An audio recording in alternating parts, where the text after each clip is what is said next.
السلام عليكم ورحمة الله. أنا بس كنت عايزة أطلع أتكلم بس عن عروسة كفر الدوار. اللي هي لا خدت الترند وخدت اللقطة وبتاع. كانت زعلانة عشان عريسها جالها ببنطلون وقميص وكده وعملتوها حكاية ورواية، والعروسة متضايقة. وهي على فكرة عادي، ما كل العرسان غالبية العرسان بيروحوا يجيبوا عرايسهم بقمصان وبنطلونات عادية جدا، يعني هي ما فيهاش حاجة خالص. هي بس العيب على الناس اللي بيعملوا من اللا شيء شيء. بيجيبوا حاجات كده ويعملوا منها، يعني بيعملوا البحر طحينة بمعنى أصح. الإعلام والصحافة بيزودوها قوي بصراحة. يعني هو في إيه؟ يعني هو أنا عايزة أقول لهم إيه ده؟ هو أنتم مفلسين قوي للدرجة دي؟ مفلسين، ما عندكوش أي مواضيع غير إنكم تخلقوا ترندات وتعملوا حاجات غريبة كده ويعني والناس يعني ما عندهاش اي حاجه، مفتقده اي حاجه وتعملوها ترند وتعملوها ايه ده؟ ايه ده يا جدعان؟ والله عار. مش دي الصحافه ابدا، مش دي الصحافه كده، ولا الاعلام ولا ايه ده؟ ايه ده؟ وبعدين البت وهي لما راحوا لها تاني يوم وعملوا لها هيصه واتكلموا عندها في الصحافه والبتاع، والبت من الواضح ان هي مش طايقاه. من الواضح يا جدعان ان هي مش طايقاه. اهلها بيحاولوا يقنعونا ويقنعوها ويقنعوا المجتمع والناس والعيشه واللي عايشينها ان البت بتحبه، بتعشق تراب رجليه. ايه ده؟ بالراحه يا جدعان، تقول في البيت الجواز مش بالعافيه. البت من الواضح انها مش طايقاه. ده مش عايزه. قولي له بحبك، البت مش عايزه تقولها. قولي له انت اسعد واحده. قولي له معرفش ايه يا جدعان. ايه يا جدعان؟ واللي بتوشوشها واللي بتلقنها واللي بتصغر. ايه يا جدعان؟ ايه يا جدعان؟ في ايه يا جدعان؟ البت بالراحه عليها، بالراحه عليها. مش كده؟ حرام عليك، ودي عيله. البت مش عايزاه خلاص. ما تغصبوهاش على الجوازه، ما تغصبوهاش يا جدعان. مش عشان تخلصوا منها هترجع لكم بعيل ولا اتنين. مش هتستحمل، مش هتعيش، عشان انتوا غصبتوها. وفي الاخر تقولها ما فيش طلاق، اصل انت يا عم انت اخترتي وكان برضاكي. يا جدعان اتقوا الله، حرام عليكم. مفيش جواز بالعافيه. وانت يا بنتي ما تاخديش حد غصب عنك، وما تاخديش حد يعمل ترندات على قفاكي. الولد من الواضح انه عايز يعمل ترند على قفاكي. الولد منزل في حساباته الشخصيه وصور يا عم مش عارفه ايه وعايزين ناخده الترند وعايزين نعمل. ما تخلوهوش ياخد ترند على قفاكي. ما تخلوش يستخدمك ويعملك سلم. خدي واحد تحبيه ويحبك ويصونك ويحافظ عليكي، مش يعمل ترند على قفاكي. سيبك من اهلك، قولي لهم لا مش عايزه. قولي لهم لا، الجواز مش بالعافيه. دي حاجه. تاني حاجه، هم رايحين تاني يوم وبيكلموها وبتاع، وابوها قاعد جنب منها ومبسوط قوي وفرحان بالمبوسه اللي شغاله جنب منه.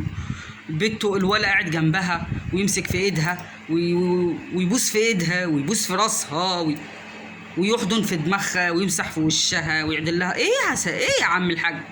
ايه يابا؟ ايه يابا الحاج؟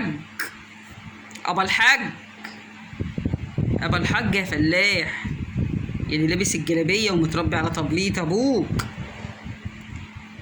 مش من ديننا سيدنا، مش من ديننا تسيب بنتك تتباس كده قدامك. حافظ على بنتك، ده خطيبها مش جوزها. عمال يبوس في راسها ويحضن في ايدها ويبوس في ايدها. ايه ده؟ ايه ده؟ عيب، حرام. ده مرشح انه خطيبها مش خطيبها، وعلى منظره ده كده مش واضح انه هيبقى جوزها. حافظ على بنتك وما تخليش اي حد كده كل من هب ودب يبوس في ايدها ويبوس في راسها، حتى لو كان خطيبها. ما ينفعش. هو ما كتبش كتاب عشان يبوس كده ايدها وراسها. اجنبي عنها، غريب عنها. ازاي انت تسمح بحاجه زي دي؟ ده انت كنت تلوشه كف بايدك كده على وشه، كنت توقع له صف اسنانه، تقول له حتى احترم نفسك، انا قاعد جنبها جنب البيت، وسايبه كده عادي. ما ايه يا عم الحاج؟ ايه يا عم الحاج؟ اتقي الله في بيتك وخاف عليها وحافظ عليها. والولا متجاهل نظرات البت، متجاهل نظرات البت، مش سائل في وشها اللي مش طايقه، متجاهل وعامل نفسه لا دي بتحبني. ايه ده؟ على فكره هيتعبك جدا لما تبقي متضايقه تعبانه مخنوقه، هيبقى متجاهل. يعني انا شايفاه ان نظراته باينه للعالم كلها، وهو عامل نفسه لا البت بتحبني، لا مش عارفه ده بتحب مش عارفه ايه ده؟ بيستعبط، متجاهل مشاعرك من ناحيته، متجاهلك. تحبني ولا ما بتحبنيش؟ حد لاقي حد طايل ده انا مش عارفه ايه. يعني من الواضح ان هو دي قناعاته يعني. قولي لا، قولي لا، ما تاخديش حد ما بتحبهوش، ما تغيريش حد يستغلك، ما تسمعيش لكلام حد عايز يخلص منك وقاعدين ايه هو الصحافه قاعده بتزغرطوا على ايه؟ بتزغرطوا على ايه؟ ما خلاص الفرح المولد انفض، بتزغرطوا على ايه؟ على بنتكم اللي مش طايقاه؟ على بنتكم اللي انتوا عمالين تلقنوها ومغصبينها، وكل شويه الصحافه تروح وواحد يروح والتاني لا اصل احنا وفي مره في الجنينه ومره في البيت ومره في الحقيط ومره في الحقل ومره على ديل الحمار ومره على قلب على ظهر الحمار. ايه يا اخوانا؟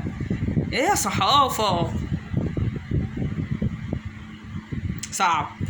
صعب والله على فكره. وهو شكله اللي عمل كده وعمل ضرب كرسي في القلوب زي ما بيقولوا، عشان الدنيا تتقلب كده وتروحوا عنده وعندها وتعملوا من البحر تحيد.